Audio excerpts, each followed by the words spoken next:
Hi hello welcome to my channel escort world creations. ప్రెగ్నెన్సీలో ఉన్నప్పుడు wife and husband relation అనేది మనం maintain చేయొచ్చా? సో ఎన్నో మంత్ వరకు మెయింటైన్ చేయొచ్చు, ఎన్నో మంత్ నుంచి అసలు మెయింటైన్ చేయకూడదు. మనం ఇలా ఉండడం వల్ల బేబీకి ఏమన్నా ప్రాబ్లమా, అంటే బేబీ డెవలప్మెంట్స్ కానివ్వండి, లేకపోతే తను ఉన్నటువంటి ప్లేస్ కానివ్వండి, మనకి ఏమైనా ప్రాబ్లమ్స్ అనేవి క్రియేట్ అయ్యే ఛాన్సెస్ ఎక్కువగా ఉన్నాయా? సో ఇటువంటివన్నీ కూడా మీకు ఈ వీడియోలో మంచి ఇన్ఫర్మేషన్ అయితే ఇవ్వాలని అనుకుంటున్నాను. సో వీడియో అయితే ఇక్కడ స్కిప్ చేయకుండా నేను వరకు చూడండి. మన ఛానల్ని ఎవరైతే ఫస్ట్ టైం చూస్తున్నారో ఖచ్చితంగా లైక్ చేయండి, షేర్ చేయండి, సబ్స్క్రైబ్ అయితే చేసుకోవడం మర్చిపోవద్దు. పక్కనే ఉన్న బెల్ ఐకాన్ కూడా క్లిక్ చేయండి.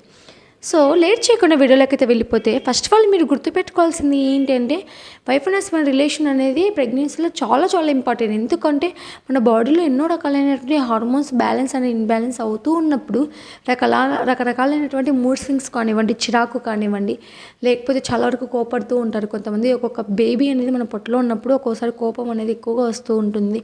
హార్మోన్ చేంజెస్ వల్ల మనం చాలా చిరాకుగా ఉంటూ ఉంటాం.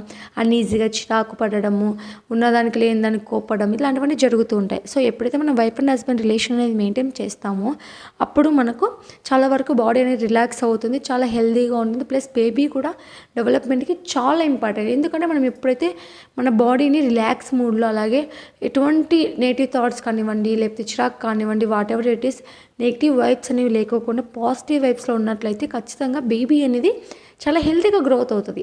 సో కాబట్టి ఏంటంటే వైఫ్ అండ్ హస్బెండ్ రిలేషన్ అనేది కంపల్సరీ మనం మెయింటైన్ చేయొచ్చు. ఎటువంటి వాళ్ళు మెయింటైన్ చేయకూడదు అంటే, ఎక్కువగా సర్వికల్ లెంత్ అంటే మనకి సర్విక్స్ అనేది పెద్దగా ఉన్నప్పుడు స్టిచెస్ వేస్తూ ఉంటారు. వీళ్ళకి ఎటువంటి వాళ్ళు చేయకూడదు. ప్లస్ ఇంకోటి ఉమ్మునీరు అంటే ప్రీమెచ్యూర్ డెలివరీస్ అవుతాయి అనే వాళ్ళు చేయకూడదు. సో థర్డ్ వన్ వచ్చేసి ఏంటి అంటే, మనకి ఎవరికైతే ముఖ్యంగా ఒకసారి 2 సార్లు అబార్షన్స్ అయ్యి ఉంటాయి కదా, అటువంటి వాళ్ళు చేయకూడదు. ఇంకొకటి వచ్చేసి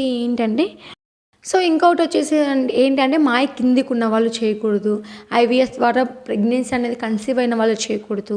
సో ఇటువంటి అంటే ఎక్కువ కాంప్లికేషన్, అంటే ఎన్నో రకాలైనటువంటి బాధలు కానివ్వండి, రకరకాలైనటువంటి ఇబ్బందులు, హెల్త్ ప్రాబ్లమ్స్ ఉన్న వాళ్ళు వీలైనంత వరకు అవాయిడ్ చేయడం చాలా మంచిది. సో మిగతా వాళ్ళు ఏమి ఇబ్బంది అయితే ఏం లేదు, మంచిగా కలిసి ఉండొచ్చు. ప్లస్ ఇంకోటి ఏంటంటే, 9th మంత్ ఆ ప్రెగ్నెన్సీలో కూడా మనం ఇలా ఉన్నట్లయితే ఖచ్చితంగా నార్మల్ డెలివరీ అయ్యే ఛాన్సెస్ ఎక్కువ ఉంటాయి. Thank you for watching. Thank you.